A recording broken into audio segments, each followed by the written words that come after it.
I just had the best fantasy football draft for a 12-team league PPR format in the number 9 spot in the draft. Now, this was a mock draft. It's not for one of my leagues. I wish it was for one of my leagues because I absolutely killed this thing.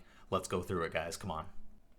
Here we have the draft board to easily explain to you and show you how all the rounds and all the teams shook out. Let's start with the first round, of course. The only surprise pick ahead of me was CeeDee Lamb at number 6. In all the mock drafts I've done so far this year, I haven't seen him go that early. It's not a crazy stretch to pick him there, but it's still a bit of a stretch. So I went with Stephon Diggs at pick number 9. If CeeDee Lamb was available and Diggs wasn't available, I probably would have taken CeeDee Lamb there. If both of them were available, it's a toss-up. You could go one way or the other. Both are good picks. But in this draft particularly, especially in this draft position, I wanted to target wide receivers early. That was my goal, and you'll see why. Okay, now here's where things get a little crazy in the second round. Ridley goes first, Josh Jacobs, Jalen Waddle, Chris Olave. So obviously that's kind of wacky. Those guys going that early in the second round. Followed by Mahomes, Hurts, Derrick Henry, Devontae Adams. That's a little bit more normal. Now, in a normal round, I was hoping that a wide receiver of, maybe Devontae Adams, Garrett Wilson, A.J. Brown might fall to me here. So I was going to target trying to get 2 stud wide receivers. But because Barkley and Chubb were available to me, it's like I had to go with a running back here. And I ultimately chose Barkley. I just prefer him in a PPR over Chubb. Obviously, Barkley has some injury history issues, but if he has a good season, everybody knows how great of a player he is. I'm going with Barkley here. It's a no-brainer. In the third round, we got a little bit more wacky stuff going on. Smith is taken, Jahmyr Gibbs, DK Metcalf, some more stretch picks. And then look who falls in my lap in the third round, Jonathan Taylor. For some reason, nobody has taken him yet. Of course, like I said, I wanted to target wide receivers early, but when Barkley and Jonathan Taylor fall into your lap at this position, you have to take them, right? So, no-brainer again. Let's go. All right, now we got the fourth round playing out here, and it's looking like it's pretty normal. We got Breece Hall, Terry McLaurin, Trevor Lawrence, Aaron Jones, Deebo Samuel, and then, okay. Somebody really prioritized wanting Koo as their kicker in the fourth round, but, I can understand that. That makes sense. Moving on, we got Najee Harris and then Keenan Allen, and then I took Amari Cooper.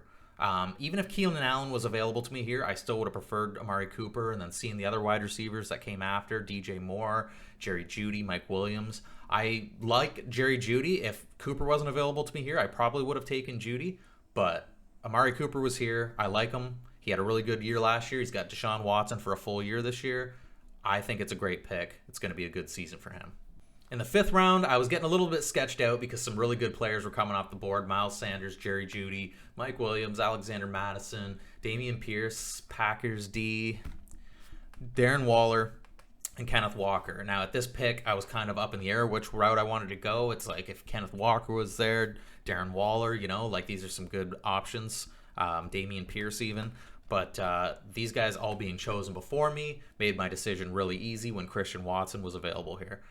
He's the wide receiver 1 in Green Bay with Jordan Love throwing the ball this year. As we saw last year, he's got some really explosive playmaking ability, can go for a huge game. So it was a slam dunk, easy pick for me to pick Christian Watson here. In the 6th round, the top 7 QBs had already been selected. So here I wanted to make sure that I got Deshaun Watson, and especially to pair him with Amari Cooper. I was contemplating taking DeAndre Hopkins, but he got chosen just before my pick. So again, it made it easy for me because I was like, oh, Hopkins is available here.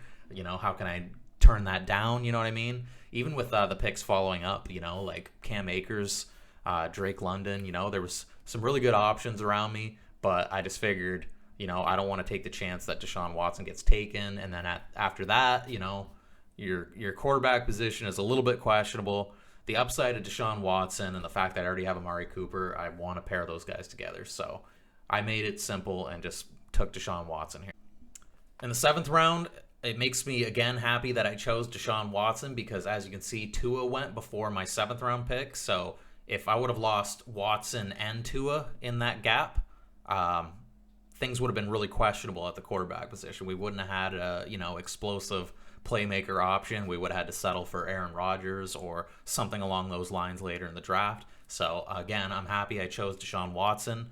And even though we lost out on Cam Akers, Dalvin Cook, Pacheco, all these pretty good guys that fell in between 6 and 7. I kind of knew that there was a possibility that I could have got Akers, Swift, Pacheco, James Cook. Some of those options, if not at least one of them, would fall to me in the 7th round. And DeAndre Swift was available and James Cook. I really like both options. It's hard to choose between the two of them. Ultimately, I just went with DeAndre Swift. And who knows, it might come back to bite me. James Cook might have a really good year. But both players are on explosive teams with lots of weapons around them. So it's really a toss-up on who's going to be better. I ended up choosing DeAndre Swift because I am an Eagles fan, and I'm excited by the potential of DeAndre Swift. Now we're into the 8th round, and even though there's still some pretty good talent left available, things start to get to the point of being a bit of a dart throw. I still needed a tight end. I've let tight end slip to this point. I was panicking a little bit because I wanted to get Njoku. I wanted to pair him up with Deshaun Watson and Amari Cooper so I could have that trio. And Dalton Schultz just got taken before me, and there wasn't many tight ends left available other than Njoku that I was, kind of targeting. And thankfully, he fell into my lap here, so I'm happy with that pick. Everything else that's getting selected around me, I'm not really too concerned about losing, so it worked out perfectly. Now we're into the 9th round, and I have my starting lineup established. I already have Swift on my bench, and I really don't know who I'm going to take for the most part. As it came up to my pick, I saw David Montgomery available, and I was like, even though they got Jahmyr Gibbs there this year, we saw what happened last year where Swift was kind of like the Jahmyr Gibbs, and maybe David Montgomery is going to be the Jamal Williams replacement. He should have a pretty good role there, and they committed to him for 3 years, paid him some good money to go there, so you got to figure they're going to use him. He'll probably get the goal line work, and, I thought that was a solid pick. I'll take him in that spot.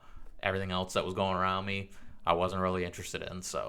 All right, in the 10th round, again, leading up to my pick, I didn't really know what I was going to do. At this point, I've taken 4 running backs and 3 wide receivers, so I was thinking right now I want to target a wide receiver.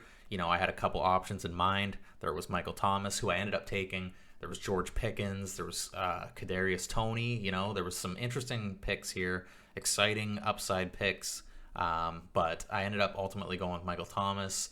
He's had a couple injury-ridden seasons, but we know what kind of player Michael Thomas can be when he's healthy. So to get him this late in the draft and the potential of him, coming out and having a good season, I'll take him in this spot.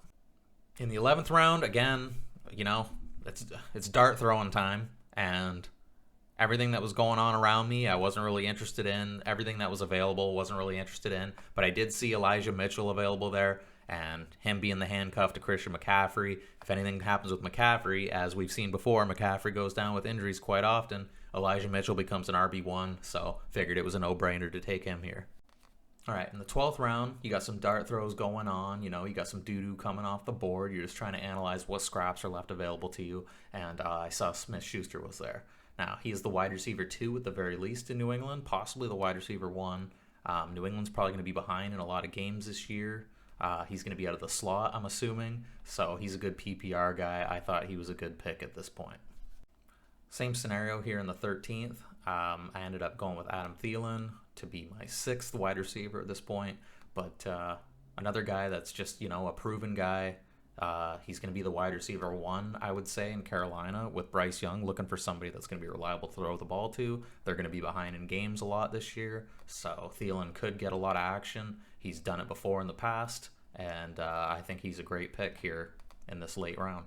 Now in the 14th and 15th, it's time to select defense and kicker. I ended up going with Jaguars, and that's the only thing I regret about this draft is that I didn't notice that the Commanders were available and that their matchup was Arizona week 1. So I would have taken the Commanders here instead of the Jaguars. But as you can see, nobody even ended up taking the Commanders. So even if I wanted to add them in waivers, if this was a real league, over Jacksonville, I would still be able to do that. And then Harrison Butker was available to me in the 15th round for my kicker, and that guy is a proven, 5 to 10 point guy with that high-powered KC offense that he's going to be the most reliable kicker that you can have. So, yeah. All right, now that we've gone through all 15 rounds, let me know what you think. Obviously, this draft played out a little interesting that certain players were coming off the board earlier than they should have, and it allowed for players like Barkley and Taylor to fall into my lap in rounds 2 and 3. Obviously is an extreme advantage for my team being a heavy favorite to win this league if this were a real league.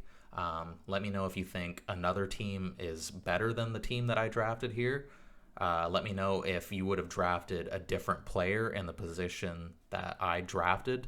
Like if somebody went after my pick, if you would have preferred to pick someone else there that you think is better. Yeah. All right, so again, let me know what you think. I had fun making this video. I had fun doing this draft. If you want to see some more fantasy football content, like, comment, and subscribe. And until next time, have a good one, guys.